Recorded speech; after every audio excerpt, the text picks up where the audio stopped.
Welcome to Up with KREM. We're taking a live look outside right now over Riverfront Park. As you can see, it snowed. We've got a little bit of snow, just a little bit, a dusting on the ground out there across our region. So if you have snow, send us some pictures. We love seeing those. Good morning. Welcome to Up with KREM. I'm Nicole Hernandez. Because of all that snow, we want to get right to weather. Brandon T. Jones is in for meteorologist Thomas Patrick. Brandon, do we see any more snow? Nicole, I don't think we're going to see any more real snow. I think we still have a wintry mix. So if you peek your head outdoors right now, you'll probably still feel something kind of in the air. It's this combination of just like rain, a little bit of that snow, but I don't think we'll see any more start to pile up on the actual roads. As for our weather headlines, pretty slick out there as you make your way in because some of the rain last night turned into freezing rain, and with that light fall of snow, just a little bit slick in certain areas, so keep that in mind as you make your way out. We also, again, will have that wintry mix through the early morning hours. Should start to warm up, though, this weekend. We're going to see more real rainfall over the weekend. We'll talk about all of that, though, coming up in your full forecast. Thank you, Brandon.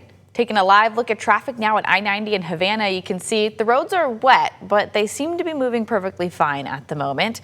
I'm looking at our traffic maps right now, and things are moving smoothly pretty much everywhere. I-90 looks basically like this across the board. Today is the 2nd. It's now the first day after the holidays, and so we might see a little bit more traffic this morning as people head back to work, but we'll see how it lands. For now, things are looking good. Well, crews are going to start repairing or replacing bridges that were damaged and washed out by the December flooding in Montana. Emergency officials said at least 9 bridges in northwest Montana were washed out in the floods, most of them in Lincoln County. Officials have not said which bridges they will rebuild first. Well, unfortunately, the potato drop in Boise was a bit scary this year. The blast from the fireworks shattered the windows of a nearby business. Some of that glass ended up hitting a child in the face. The poor kid ended up having to go to a hospital and had to undergo 3 hours of surgery, even had to have a skin graft. Boise Fire didn't say exactly how many windows broke, but we know at least 3. And this morning, we're learning more about the deadly fire at a ski resort in Switzerland on New Year's. About 40 people died and another 115 were hurt. The fire started about 2 hours after midnight while people were still celebrating. Investigators say it could take them days to identify each of the 40 people who died.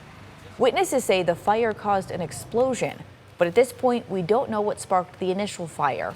Some witnesses say it could have been the bar's tradition of having sparklers. And with the new year, there are a lot of new laws across the country. Tech companies are already criticizing one of those new laws out in Virginia.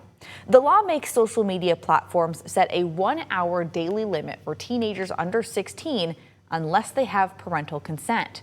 It passed with bipartisan support and support from 29 other attorneys generals. Even Idaho Attorney General Raul Labrador and Washington State Attorney General Nick Brown were on board. Virginia says these restrictions are to protect mental health, but tech companies say the law is unconstitutional. I suspect that a lot of the people directly affected by these restrictions, young people, would consider this a bit big brotherish. Virginia's Attorney General Jason Miyares says social media has caused a public health crisis.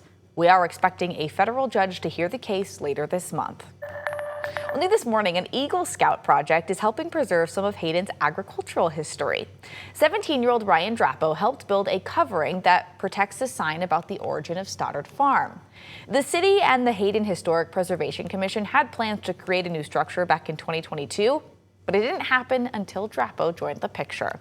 Our news partners at the Coeur d'Alene Press say there is now a metal roof and a support to keep the sign safe. Yesterday was the annual polar plunge at Lake Coeur d'Alene. Here's some video of the plunge. More than 1,000 people were there this year. Over in Western Washington, one group tried actually setting the world record for the largest polar plunge. So this was out in Birch Bay. Norway had the current record with 3,134 people, and it looks like Birch Bay beat that number. The city said they had enough people registered to break the record. Now they're just waiting for the official word from Guinness. Tomorrow is a big day for our Seattle Seahawks. They are on the road facing the San Francisco 49ers for the #1 seed in the NFC West.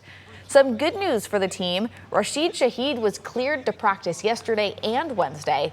That means he should be ready for tomorrow's game. Shaheed has 2 special teams touchdowns this season, with one of those being against the 49ers.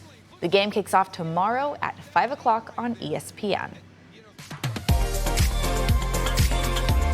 If you're looking for something fun to do this weekend, we have your Weekend What's Up. Out in Liberty Lake today is the last day of Winter Wonder at Orchard Park. This was the first year of this event, so they actually decorated Orchard Park in Christmas lights and displays. Lights are on from 5 p.m. until 10 tonight. On Saturday, down in Pullman is the Market on Main. This is an indoor farmers market, so no need to worry about the cold. The event starts at 10 in the morning and goes until 3 in the afternoon. And then this one's pretty cool too. Tomorrow is yoga at Big Barn Brewing.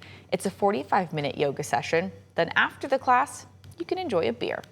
Class starts tomorrow at 11 o'clock. Tickets are $25 and you can buy them at yogauncorked.com. Tomorrow night, the Spokane Chiefs are doing Pride Night. They will have a special edition Chief Pride hat and a puck. It's also Fan Appreciation Night. So if you want to go, tickets start at $15 and puck drop is at $6. Time now 6:07. We still have that wintry mix kind of falling outside right now. Temperature sitting at about 31 degrees. Winds are mostly calm. But as we take a look at our satellite radar, you can see kind of just what we're exactly experiencing right now. That pink right there, that's that wintry mix. It's over a majority of the region right now, still making its way through. That'll likely be out of the area by this early afternoon, but another wave of some showers rolling in later in the day. We'll talk about that in your full forecast.